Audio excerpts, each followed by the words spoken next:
सरकार जब बनाया तो लागू होना चाहिए ना। और जब ये हमारे यहाँ हमारे नियम कानून पेशा कानून काम नहीं कर रहा है तो उसको हटा देना चाहिए। तो मैं जो है कम शब्दों में बात करूंगा, क्योंकि हमारे बीच बहुत बड़े बड़े हमारे समाज के शोधकर्ता, हमारे समाज के जानकार, इतिहासकार बैठे हैं। मैं कम शब्द लूंगा और साथ ही मैं आता हूं अब बंधान की तरफ, जहां पे जो है नींव है। बंधान में जो है हमारे यहाँ पटवारी साहब हमारा होना चाहिए और हमारा पावर वहाँ होना चाहिए ना हमारा पावर। और वो पावर नहीं जो दूसरे लोगों को बताया हुआ पावर नहीं, हमको संविधान का पावर, भारतीय संविधान भाग 3-13 का में लिखा हुआ है जो हमारा मौलिक अधिकार। और मैं एक चीज और कहना चाहूंगा, भारतीय संविधान के आर्टिकल 12 से लेकर 35 तक जो है हम सबको पढ़ना है, उसी में हमको हमारा सब चीज है, हमारा सब चीज है, सभी अधिकार जो वहाँ है। जब कोई बात सरकारी बेस पे आती है, शासन प्रशासन को, सुप्रीम कोर्ट, हाई कोर्ट को, तो हमारे जो है आर्टिकल 13 से ही अनुमति मिलता है उनको, चाहे कोई भी हो। तो हम इन पावरों को समझें और मैं जो है अपने बातों को यही विराम दूंगा, क्योंकि हमारे बीच में बहुत ऐसे समाज के विचारधारक हैं, इसलिए मैं अपने वाणी को यही विराम देता हूँ। बोलिए नर्मदा मैया की, नर्मदा मैया की, बड़ा दे भगवान की, बड़ा दे भगवान की। आर्टिकल से लेकर तमाम चीजें बताएं और इसे हमको पढ़ना है, इसे हमें जानना है, इसे हमें समझना है। पर हम जानते हैं ना, पढ़ते हैं ना, समझते हैं। इसीलिए आज हम आप सब लोगों को यहाँ पर आमंत्रित किया था और किए हैं। आप समझें कि हमारी क्या मूल अधिकार है और ये 5वीं अनुसूचित क्षेत्र है, पेशा कानून यहाँ पर लागू है। उसके बाद भी जिला प्रशासन के द्वारा और बाहरी व्यक्तियों के द्वारा हमको हमारे गांव से, हमारे जमीन से बेदखल करने की पूरी तैयारी में लगी है। जैसे क्रम से हमारे नेताओं, हमारे वक्ताओं के विचार बुंदी से आप सब लोग समझें और आगे आंदोलन का रूपरेखा बनाएं, ताकि आप हम सब लोग बच पाएंगे। नहीं तो उनको भी मैं मंच पर आमंत्रित करता हूं और कोई भी वक्ता किसी भी पार्टी की पदाधिकारी होंगे भी उनको मैं क्षमा चाहता हूं, क्योंकि यहाँ पर बांध डूब प्रभावित क्षेत्र के किसानों की लड़ाई लड़ना है। कृपया कर अपने पार्टी का प्रश्न यहाँ पर ना करें तो बेहतर हो। धन्यवाद। धन्यवाद सभा संचालक महोदय भाई मरिमान जी, आपने यहाँ इस कार्यक्रम में मुझे 2 शब्द बोलने के लिए आमंत्रित किया है। सर्वप्रथम मैं ये डूब क्षेत्र प्रभावित से आए हुए मेरे माता शक्ति, पितृ शक्ति सभी भाई बहनों को मैं ग्राम धर्मपुरा के मां नर्मदा के पावन तट के मिट्टी का तिलक देते हुए हृदय से नमन करता हुआ मैं सुहाग से काम प्रणाम करता हूं और मेरे प्रणाम आप सबको स्वीकार हो। साथियों, एक समय की बात है जब इस देश आजाद हुई थी, तब बाबा भीमराव अंबेडकर और इस देश के प्रथम प्रधानमंत्री पंडित जवाहरलाल नेहरू, महात्मा गांधी विदेश की यात्रा कर रहे थे। उस समय विदेश जाकर पंडित जवाहरलाल नेहरू, महात्मा गांधी जी आराम की नींद सो रहे थे। तब पत्रकार बंधुओं ने पूछा कि बाबा साहब, नेहरू जी और महात्मा गांधी जी आराम की नींद सो रहे हैं, आप क्यों जाग रहे हो? बाबा साहब ने स्पष्ट उत्तर देते हुए कहा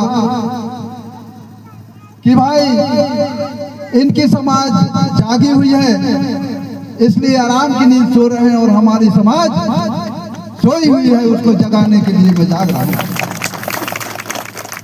साथियों, मेरे से पूर्व वक्ता भाई हमारे बीज ध्रुवे साहब मरवारी पूर्व सरपंच जी अपने उद्बोधन में कह रहे थे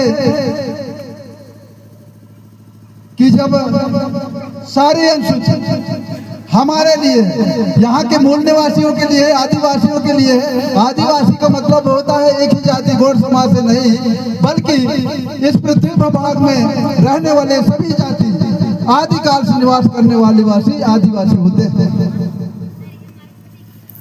तो यहाँ जल जंगल जमीन हमारी है और हमारे पूर्वजों का है, और यहाँ से बेदखल किया जा रहा है। तब सोच आता है यहाँ की प्रशासनिक शक्ति, इस देश की प्रशासनिक शक्ति यहाँ के मूल निवासियों को उजाड़ने का काम करती है।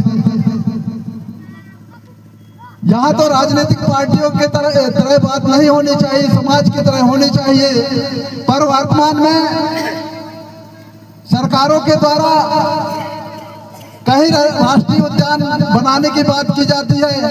मैं पार्टियों की बात नहीं करता, लेकिन वर्तमान सरकारों की बात जरूर करूंगा। कहीं राष्ट्रीय उद्यान बनाने की बात की जाती है, कहीं बंधान बनाने की बात की जाती है। तो मैं उन सरकारों से, शासन से यही निवेदन चाहता हूं मंच के माध्यम से, जमीन न होती तो राजस्व विभाग न होता, आप बीमार पड़ते न पड़ते तो स्वास्थ्य विभाग न होता, और आप लड़ाई झगड़ा विवादित न होते तो थाना कचहरी न होता। यानी कि सभी विभाग आपके सुरक्षा व्यवस्था के लिए है। आप जब काम करवाने के लिए अधिकारियों के पास जाते हैं तो यहाँ कह देता है, जिसको काम नहीं करना है वह कह देता है सर्वर डाउन, और जिसके पास पैसे हैं, जिसके पास पैसे हैं वो हो जाता है, सर्वर सही हो जाता है। इसलिए साथियों, आपको इस मंच के माध्यम से मैं निवेदन करना चाहता हूं कि मरवारी क्षेत्र ही नहीं बल्कि पूरा डिंडोरी जिला के समस्त भाई बहनों से मेरा निवेदन है कि एकजुट होकर के, यदि शासन प्रशासन आपकी बातों को नहीं मानता, बार बार संगठन, बार बार समाज लगाने की क्या आवश्यकता है, यदि नहीं मानता तो आपको अभी जो जुड़े हैं उससे 10 गुना इकट्ठा होकर के हम लोग गाय बच्चा लेकर कलेक्ट्रेट में धरना प्रदर्शन की काम करेंगे और चुनौती देंगे। हम अपने संगठन को मजबूत करेंगे। गाय बैल कहाँ रखेंगे? पैसा मिल जाएगा तो गाय बैल कहाँ जाएंगे? मूड में रखेंगे क्या? इसलिए यदि प्रशासन बात नहीं मानती, यहाँ के मूल निवासियों की बात नहीं मानती, तो गाय बछिया कुत्ता बिलैया सब लेकर के धरना प्रदर्शन करेंगे। यह आज हम मंच के माध्यम से अनाउंसमेंट करते हैं। साथियों, आपको संगठन मजबूत करना होगा और संपूर्ण जिला के, नहीं बल्कि अन्य जिला पूरा मध्य प्रदेश के यहाँ के मूल निवासियों की बात शासन को मानना पड़ेगा, बाध्य होना पड़ेगा और स्ट्राइक करनी होगी, हड़ताल करनी होगी, ताकि हमारे समस्याओं का निदान हो सके। यदि बार बार निवेदन करने से प्रशासन हमारी बातों को नहीं मानता तो वाले बच्चों के लिए और भविष्य के लिए सबको एकता होना चाहिए और कंधे से कंधे मिलाकर सभी संप्रदाय के लोग, सभी जाति धर्म के लोग जो विस्थापन डिंडोरी जिला में बहुत बड़ी पैमाना पर 9 बंधानों का बंधान विस्थापन किया जा रहा है, कहीं राष्ट्रीय उद्यान के नाम से विस्थापन किया जा रहा है। फॉरेस्ट विभाग के द्वारा बिना पूर्व सूचना के करंजा के समीप बरेदा गांव 42 घर बिना पूर्व सूचना के विस्थापन कर दिए। 15 शासकीय प्रावधानों के आधार पर 15 जून के बाद कोई भी निर्माण कार्य संचालित नहीं होते हैं, निर्माण कार्य के TS नहीं दिया जाता, जबकि भरी बरसात में वहां सभी संप्रदाय के आदिवासी, हरिजन, पिछड़ा वर्ग सभी लोग थे, उनके घर 40 घरों को तोड़ने का काम सरकार ने किया है। इसके विरोध में हम लोगों ने जब करंजिया में कार्यक्रम रखे योजना से मात्र 2000 पब्लिक आए। बड़े दुख की बात है कि जब समाज संगठन की बात होती है तो हमारे लोग दूर पछट जाते हैं। इसलिए आपसे बार बार निवेदन है कि एक ऐसा दिन निश्चित करें। पूरा आज डूब क्षेत्र का महापंचायत है, आने वाले दिनों में समग्र जिले का महापंचायत रखेंगे। हर गांव से मुकद्दम नौजवान साथी सभी आकर के एक विचार बना करके धरना प्रदर्शन का काम करेंगे। इन्हीं वक्ताओं के साथ हमारे अभी ढेर सारे नेतागण जो अपना अपना विचार रखना चाहते हैं मंच में मौजूद हैं। मैं आप लोगों से क्षमा चाहूंगा कि आंदोलन के साथ कौन कौन खड़े होंगे, हाथ उठाएं। मीडिया पत्रकार बंधुओं से निवेदन है कि थोड़ी इंटरेस्ट कर लें और बोलिए भारत माता की, भारत माता की। हम सब लड़ेंगे, जीतेंगे, लड़ेंगे, लड़ेंगे। धन्यवाद साथियों।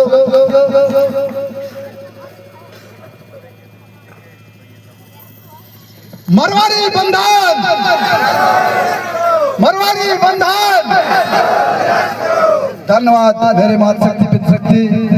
आप लोगों से बिल्कुल करबद्ध प्रार्थना है, हाथ जोड़कर पैर पड़ के निवेदन है कि सामाजिक संगठन में आप लोग बढ़ चढ़ करके हिस्सा लें। एक दिन सबको मरना है। सुनने को नहीं आ रहा है। और विधानसभा जब चुनाव आती है तो आप लोगों को घर घर और गांव गांव प्रचार करने के लिए भेजा जाता है। भेजते हैं कि नहीं? तो मुझे तो ऐसा लगता है कि आपका जो विधायक है ना, भ्रष्टाचार से भरी हुई है। बहुत भ्रष्टाचारी विधायक आप लोगों ने चुन लिया है जो आपके दुख के घड़ी में खड़े नहीं हो पा रहे। शर्म आना चाहिए ऐसे विधायक और मंत्रियों को। चुल्लू भर पानी में डूब मरना चाहिए वैसे लोगों को जो हमारे बीच में आकर हमारे दुख को ना सहते हैं, ना जानते हैं, ना समझते हैं। ऐसे विधायकों को आने वाले समय में हमको सबक सिखाना चाहिए कि नहीं सिखाना चाहिए? सिखाना चाहिए कि नहीं? और एक बेहद एक आंदोलन की तैयारी करना है हमको। करोगे नहीं करोगे? बहुत बड़ी आंदोलन की तैयारी में करना है। हमने मध्य प्रदेश के अंदर ऐसी आंदोलन की थी जो 5 घंटों तक national highway road Jabalpur road को हमने रोक रखा था। उससे भी बड़ी करना है कि नहीं करना है? कितने लोग, सभी लोग तैयार हो गए नहीं, लेकिन ज्यादा समय अब आपके पास नहीं है। पेशा कानून तो लागू है यहाँ, 5वीं अनुसूचित क्षेत्र तो यहाँ है ही, लेकिन 5वीं अनुसूचित क्षेत्र न पेशा कानून का आप लोग हम लोगों के सामने किसी प्रकार का पालन नहीं किया जा रहा है। क्यों नहीं किया जा रहा है उसके लिए मैं बताता हूँ आपको। हम न कलेक्टर को समझते न जिला प्रशासन को समझते। हमारा जो पेशा कानून होता है, जो ग्राम में होता है, जो मुकद्दम प्रथा, मालगुजारी प्रथा होता है ना, मालगुजारी प्रथा को ही 5वीं अनुसूचित क्षेत्र 99% अगर जिस गांव में है तो वो पेशा कानून लागू वहां पर हो जाता है। तो हमारे जिला तो संपूर्ण जिला मध्य प्रदेश के अंदर पूरा पेशा कानून लागू है और 5वीं अनुसूचित क्षेत्र यहाँ पर है। आप ये बताइए, आदिवासियों को, आदिवासी के अधिकार को सुनने वाला कोई व्यक्ति नहीं है आपके पास। एक जिला परिषद में होना चाहिए, लेकिन जिला परिषद ने नहीं बनाया है आज तक। क्यों? हमारे भारत के संविधान, बाबा साहब के अम्बेडकर जी के जो लिखे इतिहास है, जो संविधान है, उसको कुचलने का काम कर रही है कौन? इस राज्य के और केंद्र सरकार के द्वारा, और हमारे अधिकारों को छीना जा रहा है। ऐसी स्थिति में आप हम सब लोगों को सजग और जाग जाना चाहिए। अगर नहीं जागे आप तो गए काम से, मैं बता दे रहा हूँ आपको, गए काम से नरसिंहपुर से लेकर अमरकंटक तक, नर्मदा किनारे जितने भी हमारे बहुमूल्य निवासी या मूल निवासी बसे हुए हैं, उनकी जमीनों को छीनी जा रही है। लेकिन आपको पता नहीं है, बल्कि बंधान के ऊपर से 3,500 बांध का प्रस्तावित केंद्र सरकार और राज्य सरकार ने किया है। आपके जमीन को छीनने का कुछ नहीं छीन सकती ऐसी, तो आपको पानी में डुबाकर छीनी जा सकती है। आपको पता होनी चाहिए, मैं इस मंच के माध्यम से बता देना चाहता हूँ कि 6 करोड़ मात्र है, और जब विस्थापन हो जाओगे तो 6 करोड़ से लेकर 1 करोड़ भी नहीं बच पाओगे। आप भुमक्कड़ जनजाति के लोग बन जाओगे, आपके पूरे अधिकार को छीन दिया जाएगा। आपको जमीन विरासत में मिली है, इसलिए आपको दुख नहीं हो रहा है, हमको दुख होता है। और मैंने यही आज तक लड़ाई जो लड़ा है, और आज मैंने वक्तों को यहाँ पर बुलवाया है, वो भी अपने मुखार बिंदियों से अपने अपने बात को आपके सामने साझा करेंगे। इसके बाद इस ग्राम पंचायत के पति भगत सिंह मरावी जी को मैं आमंत्रित करता हूं, वो भी आए और अपना 2 शब्दों में अपना विचार रखें। भगत सिंह मरावी जी, क्योंकि पानी आ रहा है, आप थोड़ा जल्दी कर लें। इतनी लड़ाई लड़ते हैं और हमारी रैली जहां तक लड़ेंगे उनका सांस रहेगा शायद, और उनको स्वागत के लिए मैं ओमकार से तिलगान को आमंत्रित करता हूं कि उनका स्वागत वंदन कराएं हल्दी चावल से। नर्मदा मैया की।